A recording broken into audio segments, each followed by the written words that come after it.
What do you think of it from Philly's side? You get better this year. I believe you get better next year. After that, I'm not so sure. James Harden and Paul Millsap are going to the Philadelphia 76ers in exchange for Ben Simmons, Seth Curry, Andre Drummond, 2 first-round picks. So the 2022 unprotected first, which the Nets can defer and I think will defer until 2023. And then they owe a 2027 top 8 protected first that rolls over to 2028 if it doesn't convey, and then turns into a second-round pick and cash if it doesn't convey in either of those years. So they're protected against total calamity with that pick, but it also restricts their ability to trade picks down the line because of the stepping rule. Yeah. You had been expressing some skepticism about Harden and the Sixers, and you're not the only one. Mo Dockel at BR had an article over the weekend, saying like, I think it was titled like the argument against the Sixers trading for James Harden, and he brought up on court fit. He brought up some of the personality issues that Harden has had with some of his co-stars, and mentioned he'd rather go after Bradley Beal and Damian Lillard, Jaylen Brown, Donovan Mitchell. So now that the deal is official, what do you think of it from Philly's side? You get better this year. I believe you get better next year. After that, I'm not so sure. I think it's heavily tied to what kind of contract he'll get after next season. What you gave up on the surface, I could see it. I do think giving up Seth Curry was tough because, let's be honest, if you are going to have a James Harden, Joel Embiid duo, you would want one of the best shooters in league history to space it out for those two guys. But that was a necessary sacrifice. The 2 picks I understand because those came as a replacement for Matisse Thybulle. The Nets wanted Thybulle, and I understand Philly saying no thank you. What can we give you instead? And they went with the 2 picks. Was slightly surprised to see Andre Drummond involved. Now I think you've created a new need, unless of course Paul Millsap, who's 37, is going to be the backup center. Personally, I hope you give Charles Bassey a chance. I think he's good, but we'll see. It's impossible for me to sit here and call them a loser because I don't think they are. Ben Simmons didn't play, and you're adding James Harden. I mean, into an empty slot, more or less. This was effectively Seth Curry, Andre Drummond, and picks for James Harden, in some respects. So that's going to make you better. I'm skeptical, not about Embiid. I had a tweet about this last night as well, just in regards to that relationship. And I think people took it the wrong way because I was questioning whether that relationship could work. And people were like, well, Joel wants to win. Yeah, it's not Joel I'm questioning here at all. I am not questioning Joel Embiid. I am questioning whether James Harden can come in and accept that Joel Embiid is going to be the number 1 guy on this team. That is my major concern. If Harden comes in and his relationship with Daryl Morey is going to be everything it's ramped up to be, cool, awesome, go for it. And that would be great for you guys, but we've seen him not have effective relationships with Dwight Howard, with Chris Paul, with Russell Westbrook, and now with Kyrie Irving. And hell, if you saw the NBA All-Star draft, I don't think KD was too excited about Harden either. I think that comes down to like the last month. I don't think we have heard from credible reporters, at least, and I'll leave it at that. I don't think we've heard any smoke around like KD Harden discontent. Agreed. Joe Varden of The Athletic, after the trade went down, unloaded the clip about Kyrie, which Kyrie called BS. Of course he did. Said Kyrie and Harden weren't seeing eye to eye all the time. And I think there's truth in that. I mean, you could tell like Harden's frustration with Kyrie not getting the shot was palpable. Yes. And we'll go into the Nets later, but it is just amazing that, like, in part because Kyrie Irving refused to get vaccinated, one of the NBA teams with like one of the highest ceilings in NBA history, honestly, ends up playing 1 year and 1 month together. 16 games together. Yeah, it's 16. Unreal. And that's part of it as well. I mean, he wanted out of Houston, now he wanted out of Brooklyn. Like that, I get that. I'm not going to sit here and say that a player doesn't can't ask out. I think that's fair. But I do think it's worth noting that, wow, only 16 games together. And this is like, it came to a head after 16 games of playing. I realized they spent time alongside each other in the locker room, but still, I mean, they were formidable in those 16 games. I think they were a plus 113. Yeah, I think they went like 13 or 3 and something. Yeah, they did, yeah.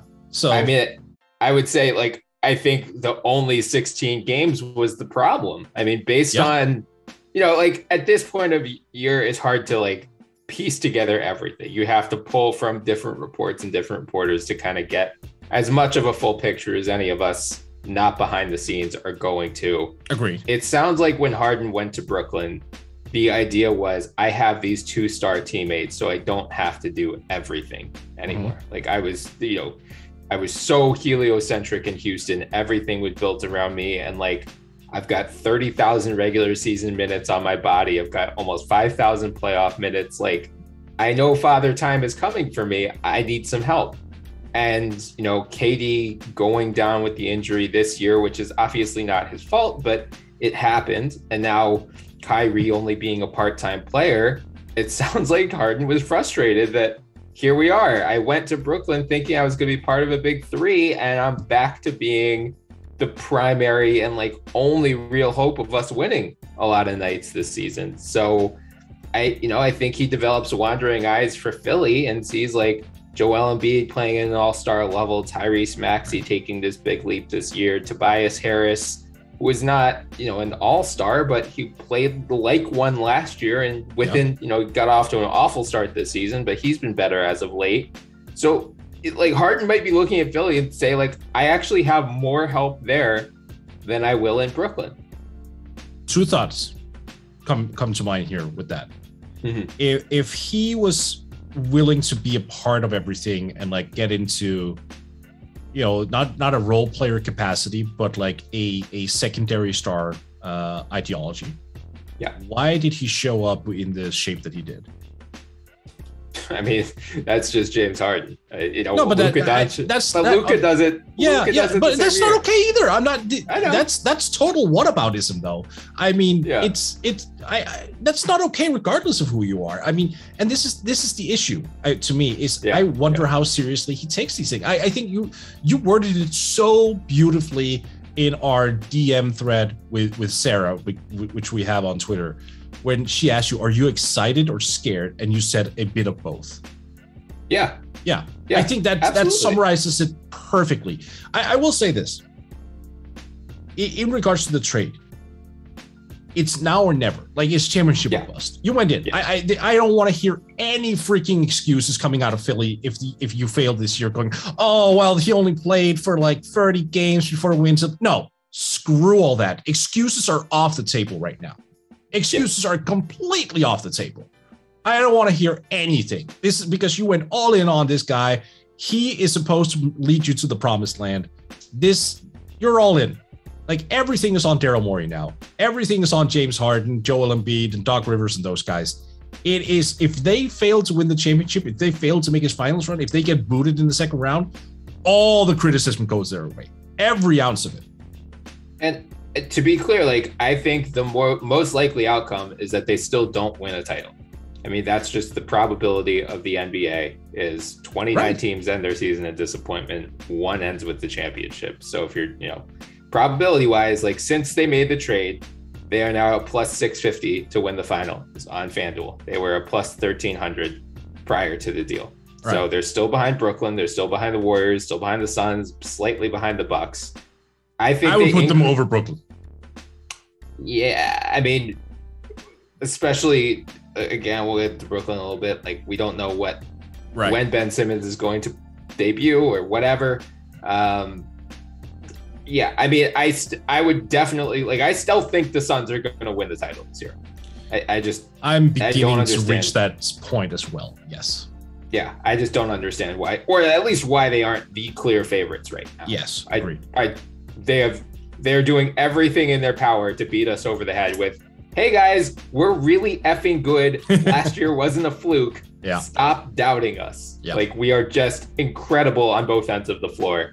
And the Sixers, like both the Sixers and the Nets, now only have 2 months before the playoffs start to integrate these major new pieces to their rotation, both of whom's availability is in question right away. Like, Harden has the hamstring in theory, so some icy hot on it. Yeah, right. Shout out to Charles Barkley for that. I wouldn't be surprised if we don't see him make his Sixers debut until after the All-Star break. Ramona reported Simmons is going to start ramping up. So we don't know when he's going to make his Nets debut. It wouldn't shock me if he doesn't go until after the All-Star break. Kyrie is still a part-time player. There's been no sign yet that New York City is going to revoke that vaccine mandate. So, I think like the Bucks and the Heat are probably in the East, like the two teams most thrilled with yesterday's outcome. Yeah. Because the Nets, if they ever did get together in one piece, I think you still could see why they would be considered the favorites to come out of the East. Now I feel like the Bucks and the Heat have to like their chances a little bit more, just because two of their biggest threats in the East are retooling it on the fly. And like, I totally hear the concern about the downside here, like on-court fit, Harden's motivation, his relationship with Embiid in particular off the court. Like, will Doc Rivers stagger these two guys? I think is an under-discussed possibility right now, because he should, but he's Doc Rivers and he doesn't he just religiously does not stagger his best players. And if there's ever a single moment where they don't have one of Tyrese Maxey, James Harden, or Joel Embiid on the floor, he should be fired on the spot.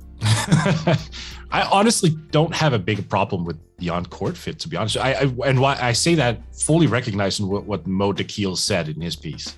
I really do. Yeah. But that's not what I'm worried about. You kind of said it. It's the personality aspect. Yeah. They are not a perfect fit necessarily, because yes, James Harden prefers a pick and roll player, and defensively he's better in a switching scheme, and the Sixers usually drop Embiid and don't switch. So there will be kinks to figure out. Yes. But James Harden and Joel Embiid are James Harden's never played with a big like Joel Embiid. Joel Embiid's never played with a guard like James Harden. Agreed.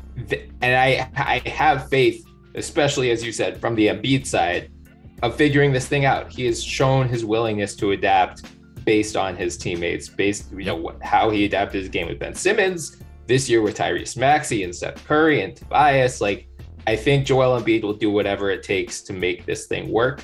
The personality thing I hear from Harden, and it is a very legitimate concern.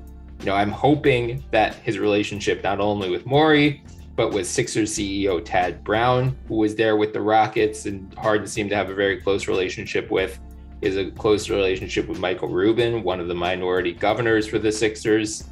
Apparently is friends with Meek Mill, a Philly rapper, and Lil Baby. So maybe all collectively behind the scenes, all those guys can, keep I totally know those artists. Totally. Yeah. See how relevant I am, because I totally know those guys. Meek could take Harden to all the best strip clubs in Philly, keep him happy there. So, I'm Can with you get cheesesteaks at those strip clubs? Probably. I would hope so. That's concerning. Maybe DoorDash them, if not. I don't know. But I'm with you in this is an all-in push. And, the thing that just drives me crazy about this is all season, we just kept hearing, you can't throw away a season of Joel Embiid's prime. What is Daryl Morey doing? And then he trades for James Harden, which is very much, okay, we very clearly boosted our title odds this year. Every Vegas market shot the Sixers up after this trade. Now everyone's like, well, what about 2027 when James Harden's being paid $60 million? It's like, Daryl Morey doesn't give a shit about 2027 right now. Joel Embiid's prime is right now. And these are just the types of risks you have to take. Right. Windows open and shut so much more quickly than we ever anticipate in the NBA. And we saw it with the Suns acquiring Chris Paul. with the Bucks acquiring Drew Holiday. Like they overpaid, the Clippers acquiring Paul George. They overpaid for these guys objectively in terms of value. Right. But I don't think any of those teams have regrets. Even the Bulls with DeMar DeRozan this year. Like, well, he's underpaid now. Yeah, but everyone thought that was an overpay in terms of contract and what they gave up. And then, so like, I understand, you know, like Kevin Pelton had like, I think he gave the Sixers a C-, and it was like, in a vacuum, I'd rather have Ben Simmons on this contract than James Harden on his next one. It's like, great. But this isn't a vacuum because Ben Simmons was never playing for the Sixers again. He's made that very clear. So like the Sixers were selling a somewhat distressed asset in Ben Simmons. As you said, from this year perspective alone, all they're giving up is Seth Curry and Andre Drummond for James Harden. And, you know, I think the natural counterpoint is like, okay, would they have been better off long-term with like a Tyrese Halliburton-led package? And maybe, I can't say either way because I don't know what else the Kings would have offered in that hypothetical scenario. But at the same time, like, would Tyrese Halliburton be ready to contribute to a title run and be like a star factor in a title run this year? I have more faith in James Harden doing it this year and next year than a guy like Halliburton. And by the time Halliburton and Maxey are ready to take on that kind of a role, who knows what's up with Joel Embiid. So you're right. Like the window is now. They have a 2.5-year window to do this thing. And if it doesn't work, it doesn't work. And that's the gamble you have to take. But I understand why Morey held out for this type of a deal. I think everyone who, you know, throughout the last 6-7 months, everyone who was like, why isn't Morey just trading for CJ McCollum straight up? Well, we just saw what CJ McCollum went for. Like Daryl Morey. I'll own that one. Because I said as much because I really thought that Ben Simmons' value was in the tank at that point. So, I mean, I'll definitely own that one for sure. I misplaced that value. And you weren't the only one, to be clear. I wasn't. Oh yeah, no, I know, like, but I wanted to out myself a little bit on that one because I said that. I said as much. That was a take throughout all of NBA media over the offseason. Like Daryl Morey got his guy, his gamble, at least in terms of holding Bennett to the deadline, and like that part of it paid off. We'll now see how it works out on the court, but yeah, like there's immense risk for the Sixers here. But, you know, again, like when Joel Embiid is playing this well, like, you know, if you get the healthy, committed Harden, which is the big if, I would argue he's still top 10-ish player in the NBA. And I think the only other team in the NBA that can say they boast 2 top 10 players right now are the Los Angeles Lakers. But the rest of that roster is such an abomination that they aren't a real threat to do anything this year. So, like, Daryl Morey has a philosophy of we just need to get the alpha and the omega. We need 2 stars, right? And everything else will fall into place.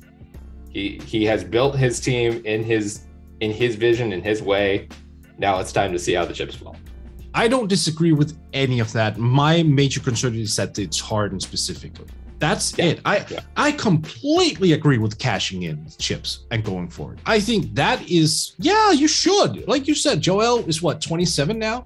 Yeah, turning 28 next month. Like, all right. So the time is now. Absolutely. It's just a matter of if you had pieces that may have fit him better, not in terms of on court wise, but like personality wise, give him more weapons. Again, we don't know 100% if that offer was on the table from the Kings with Fox, Hield, and Barnes for Tobias and Ben, right? I don't think that was ever confirmed. No. I will say if that was confirmed, if that ever gets confirmed, I would still have preferred that. Because you can play with Fox right now. That is not a Tyrese Halliburton situation where, you kind of want to wait a couple of years. Like, he's there. He's 25. That fits. Buddy Hield will come in and be an elite shooter. I mean, you'd have Harrison Barnes, who's like perfect for Morey ball. Like, let's be honest, he doesn't even take mid-range shots. So I would have preferred that. I'm okay with Harden in a nutshell. If we for a second set aside age and we set aside personality, we set aside all the long-term issues. If we just look at James Harden right now for who he is today, February 11th, yeah, down with it. Absolutely great trade. No discussion, clear winner. I just think there are more levels to this, because what if it doesn't work and Harden in a couple of years is like, yeah, I want the max. I want to be earning 61 million when I'm 36. Yeah. Like, do you do that just to keep him around? Because in that case, you're limiting yourself in building something around Embiid that's sustainable. I think a lot of people are responding in this way because they want Embiid to have something sustainable in the long term. This feels like you said, a two-year window. That's cool, but you're kind of hoping it might be a little bit longer. Yeah. And I think that's part of it as well. And, he did pick up his player option as that was part trade, of the deal. Yes. Which is just his way to maximize how much he's going to get. Like, he becomes eligible for a 4-year, $223 million extension on August 10th. We'll see what happens. I would be very surprised if they didn't have some sort of conversation back channel or with his, right. He doesn't have an agent. So like his business manager, I would assume they have an agreement in place that they're going to give him that. One final thing before we move on. And what is I have to assume on some level that they've had some conversation in regards to his role. Mm-hmm. If your ideology here, if your premise originally is true, that Harden went to Brooklyn to not necessarily be, the number one guy, holds true, we should assume that that's actually speaks in favor of him going to Philly, because then he would be more inclined to let Joe take over. My question here is, next year when Tyrese Maxey is going to take presumably another leap, you think that Harden is going to be willing, and this is a legitimate question, this is not me doubting, this is a question, you think he'd be willing to take that second step back and let the two guys like Maxey and Embiid take care of most of it, and then he'll step in as mostly a playmaker? I would be surprised if Maxey is better than Harden next year. No, I'm not saying better. I'm just saying taking on more of an offensive burden scoring wise. Yeah, I mean, he already did in Brooklyn. He went from 30 plus points a game in Houston over the last couple of years there to 24.6 this year, 2020, 2021, and 22.5 this year, which is his lowest since coming to Houston. So yeah, I think especially with the free throw rules having changed, he probably doesn't mind not getting hacked as much and not having to create as much offensively. And he's has 10.2 assists this year, 10.8 last year, 10.9 since coming to Brooklyn. So I think he would be fine being the full-time point guard, quote unquote, and you can share those duties with Maxey a bit. I think this probably puts Maxey in a role that he's better suited for offensively. Yeah, playing a little bit more off the ball as a cutter and a slasher. Yeah, like he took strides as a playmaker, and I think the half season of development that both Embiid and Maxey got in that regard in Simmons' absence is going to be very valuable for them. Agreed. But yeah, I think this, Harden is the de facto point guard now. Yeah. Maxey can be the secondary ball handler, and he's proved he could even be the primary one at times. Mm-hmm. So I think he should be, when Harden's out, I think Maxey should be on the floor being that primary playmaker ball handler. Right.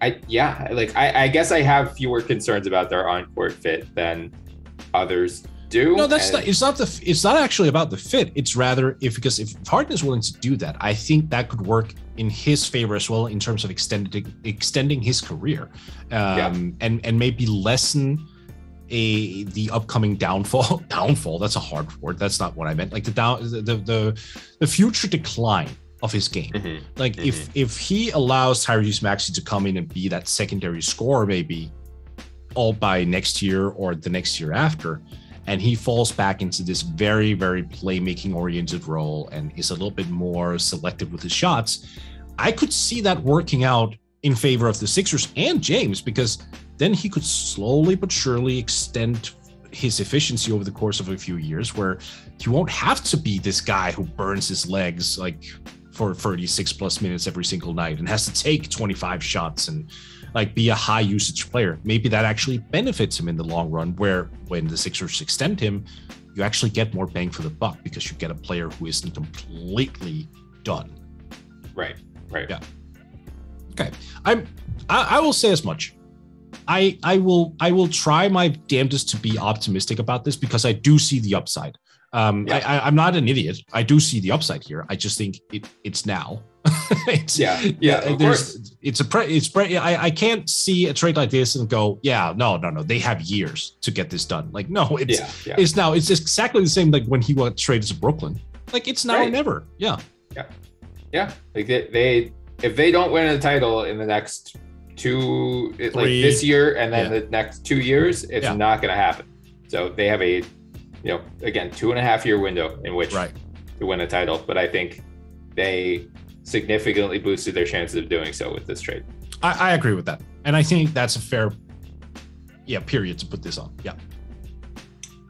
So let's look at it from Brooklyn's side, where knowing that Harden wanted out. I mean, I think that became very clear over the span of the days leading up to the trade deadline. Do you think this is an adequate package, both in terms of like what the Nets had some leverage because he's James Harden still, but he can become a free agent at the end of the season. And he's older. And he's older and like showed some signs of decline. But then also considering what they gave up to get him, Jared Allen, who should have been an all-star this year and hopefully will be. It's going to be ironic that he will probably replace James Harden in the all-star game if that hamstring doesn't get any better in the next week or so. Karis LeVert. Yeah. And then, every draft pick under the sun. I think it was 3 fully unprotected first and 4 first-round pick swaps. So is Ben Simmons, Seth Curry, Andre Drummond, and these 2 firsts from Philly, is that enough value in return for James Harden? You can't grade it with the previous moves in hand. I think. I mean, I understand why you put it up like that, but I think every move is individually driven. Yeah, they got enough. I mean, one thing is that I have my doubts about Ben as a player long term, but there isn't a more optimized situation. I mean, he has 2 of the best scorers over the past 20, 30 years alongside him. So he won't have to go into that role that everyone's been clamoring him for, to shoot more and get more involved. He can pick and choose his spots. He can be the defensive guy. He can be the fast break guy. He can do those things. Personality wise, him and Kyrie, I have just as many questions between that pairing as I do with Harden. I mean, right? Yeah, of course. That is like everyone that I've seen has been piling on that side from the Sixers. It's both. It's both. I have not seen any like, how is Ben gonna fit with KD and Kyrie like off the court? Because I honestly might have more questions with that trio than I do with Harden and Embiid. And I have a lot about Harden and Embiid as well. Yeah. No, I think that's fair. I did a 3-hour audio live stream yesterday, and that is something when I woke up this morning went, you know what? I should have talked more about how I'm also uncomfortable with the personality fit there in Brooklyn, because we spent more time discussing that on Philly's side, because you're absolutely right. Ben Simmons, personality wise, we've known for years that he sees himself as like a LeBron James kind of type. Like, he thinks he's a tier 1 superstar, and he's not. Kyrie has a lot of the same going on, and I would argue he too is not a tier 1 superstar, even when fully healthy, he is healthy, but even playing full time, he's not. He's on that second level. He's not as good as Kevin Durant. He is not as good as Giannis Antetokounmpo. He is not up in that tier. So if both of them come in with these heightened senses of belief in themselves and going, I'm one of the best players. I'm the best player in the league. Yeah, so am I. And KD is going to be like, guys, I am. Right. Even though I don't think Durant is going to go into that conversation but I could just see the egos would prop up a little bit. And with Kyrie, like the Sage story between him and Harden. Oh man, I could see that absolutely duplicating with Ben Simmons, just going, "What are you on about?" Right? Yeah, I could easily see him going, "What the hell is all this?" I really could. Yeah. I mean, I think. Like I have pretty much 0 questions about how those 3 fit on the court together. Yeah, agreed.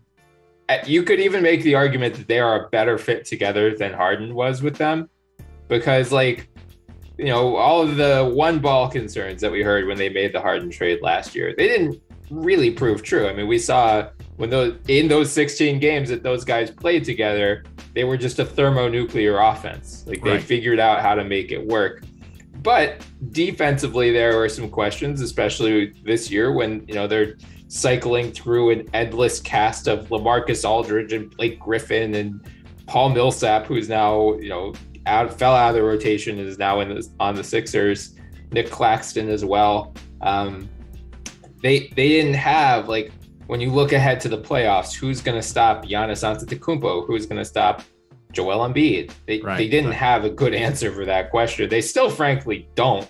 Nobody like Andre Drummond is not going to be that guy. Right. As much as like Drum played well in a backup role for the Sixers this year, and you know, one of the funnier subplots from all of this is if we do get a Nets Sixers series, Embiid gets to reclaim the real estate that he had carved out in Drummond's head. Which, you know, like honestly, it seemed like Embiid and Drummond got along pretty well as teammates. And yeah, they did.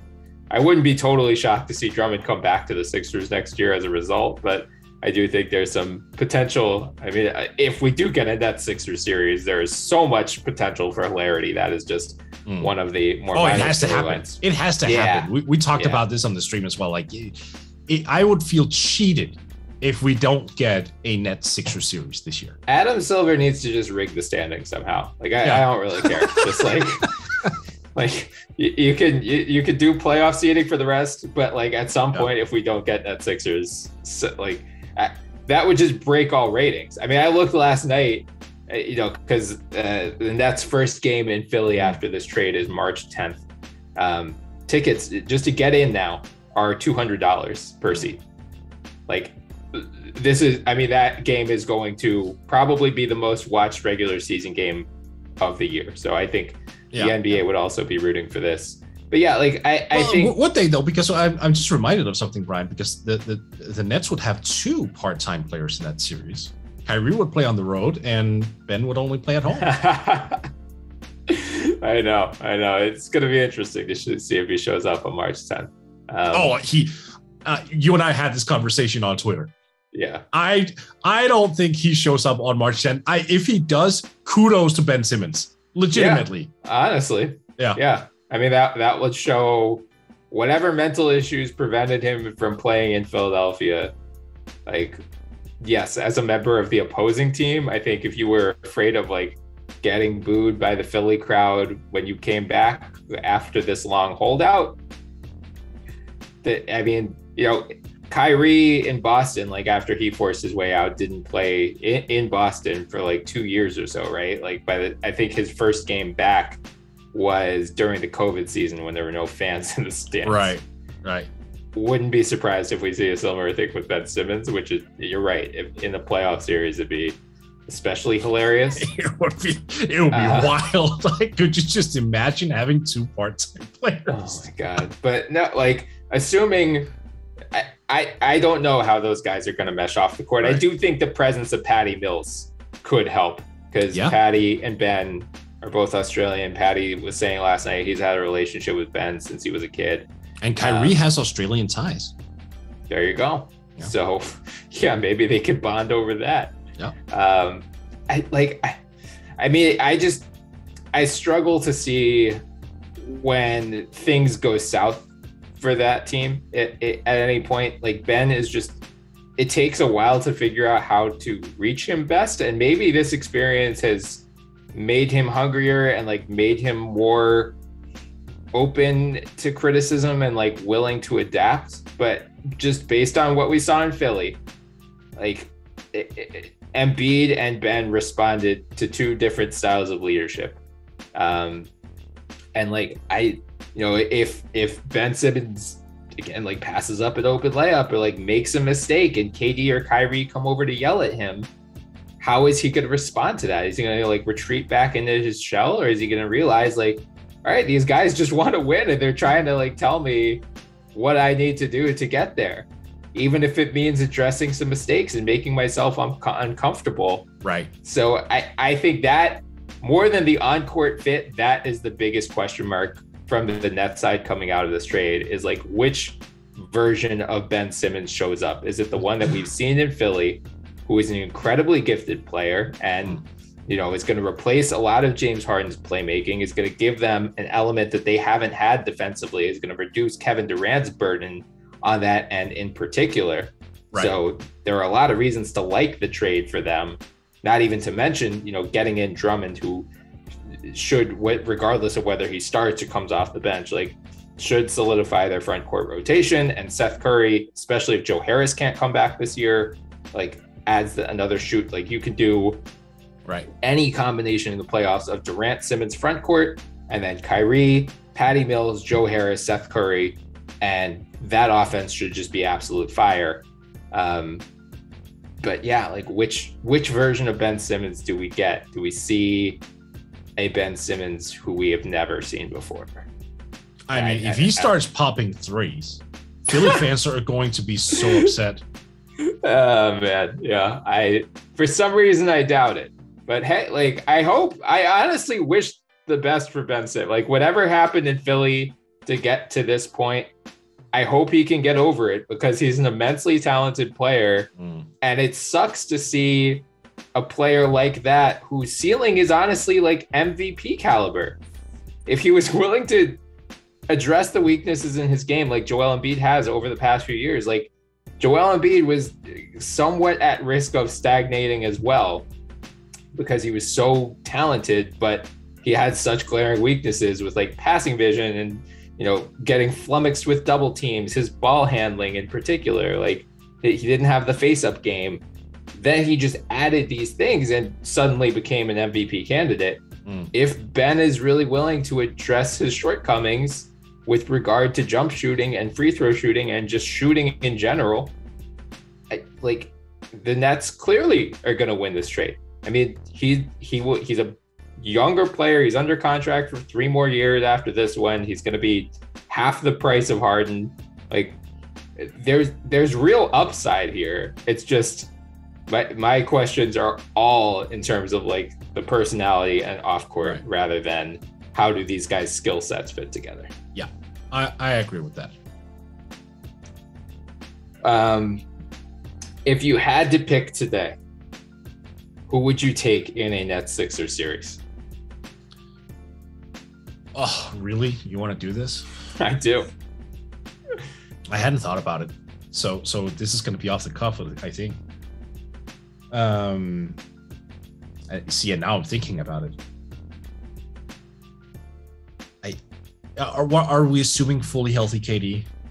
Yeah, we'll say fully healthy KD. Let's even say fully healthy Joe Harris, which we don't know if that's going to be the case or not. But even if not, Seth Curry can fill that exact same role. Brooklyn. Interesting. Well, I mean, you just said it. Fully healthy Joe Harris as well. So that means that you have both Seth Curry and Joe Harris spacing for Kyrie, KD, and Ben Simmons. That is going to be just incredibly tough to stop when they go small. Yeah, that's fair. And I wonder if Philly's bench is up for it, because you also have Patty Mills off the bench as well. You have a lot of shooting firecrackers in Brooklyn all of a sudden who can really space the floor and drop a lot of points in a hurry. That's not to say I'm out on Philly by any stretch, but if you're giving me healthy Joe Harris, I think he might put it just over the top. I also have a lot more faith in Steve Nash than I do in Doc Rivers. Yes, that too. That too. Especially if he refuses to stagger, because that means your bench lineup is going to be awful. Yeah. And we'll see. I mean, the Sixers did open a roster spot with this trade, so I don't know whether they go backup big man or backup point guard. Are you keeping Millsap? They haven't said either way. I mean, they did introduce him in the press release with Harden, so they didn't waive him right away. Okay. I'd assume they're keeping him unless they have a better option there. Yeah. So I mean, like I don't think they're going to leave that roster spot open. I think a Goran Dragic would be, who we'll get into in a bit. That would be obviously the best possible outcome. I don't know how especially likely it is. I think he's Dallas bound. Dallas, after last night's game, said they're pretty set. He's like, Nico Harrison was their GM. Was like, no, I don't think we're to pursue any buyouts. I agree with you. I mean, I thought that was the obvious. It's him saying something and maybe not following through. Wow. Yeah, I know. Steve Nash would never.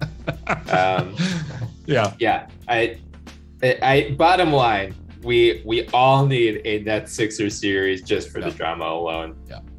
But yeah, I mean, I'm with you in. Like, it would not surprise me if the Nets are still better than the Sixers after this trade, but obviously, selfishly, I do hope this thing works out for the Sixers. I think Philly has the best player. Yeah, I really do. And if we're assuming health, I mean, Embiid is going to go in and get all the interior points. The Nets have no one to stop him still. Right, exactly. I mean, he'll eat Andre Drummond for lunch. Yeah. And then after that, it's Nick Claxton who he'll break in half. And if you try to just draw like 4 fouls in 14 minutes or something. Yeah, it'll be ridiculous. The thing to me is it's the 3-point attack in Brooklyn. Yeah. Which is very ironic to say when they have Ben Simmons. But yeah. Well, and I mean, Ben Simmons was their best perimeter defender, or one of their best perimeter defender. Like the Sixers, Tobias Harris is not stopping Kevin Durant. Right. I think there are questions, obviously, defensively with James Harden. Like, do you have Matisse Thybulle in your starting lineup with the potential spacing concerns that presents? Like, Danny Green is not what he once used to be. And right. Better. He's like in a Robert Covington, like better as a team defender, off-ball defender than like a one-on-one lockdown guy. So agreed. The Sixers don't really have a good option for really stopping KD or Kyrie. I mean, Thybulle presumably gets one of them. The natural counterpoint is like, well, maybe they just double KD the whole time and ignore Ben Simmons. Like maybe they can finally, after watching other teams do this to them for years, like, do they return the favor? But and again, like, does Steve Nash figure out better ways to use Ben Simmons than Brett Brown or Doc Rivers? It wouldn't totally shock me if that's the case. Yeah, and then just you have Seth Curry, you'd have Joe Harris, you would have Patty Mills just spotting up, and that's the concern, right? Like 3 is worth more than 2. So it's the swing factor for me because sure, you have Harden who's probably going to hit like 3 to 4 triples per game in such a series. That's cool. Tyrese Maxey, as much as I love his shooting progression, there's a part of me that still don't trust it entirely to the point where I think he's a reliable 40% shooter. He very well might be, which would be great, but it's been somewhat low volume this year. So I wonder if you can dial that up. Tobias is just, he's all over the map when it comes to shooting the basketball. So that's a concern for me as well. Like, what kind of Tobias Harris are you getting? That factors in greatly. Are you getting last year's near all-star Tobias Harris, or are you getting, the first half of this year Tobias Harris? Well, I mean, the Sixers are also one of the lowest volume 3-point shooting teams in the NBA. They're 27th in makes, 28th in attempts, and they just gave up Seth Curry, who was their best 3-point shooter. Yeah. So you're absolutely slightly right. concerned. Slightly concerned about that. 3-point shooting could absolutely be a swing factor. Yeah. Not only in a Nets Sixers series, but just in general. Yeah. So I'm going to go with Brooklyn because of that, but I don't feel good about it. But I also wouldn't feel good about going with Philly. I think they're fairly evenly matched, if I'm being honest. Yeah, it's going to be fascinating, and you're totally right. We just need to see it one way or the other. And we needed to go 7. Yeah. Oh, yeah. Yeah.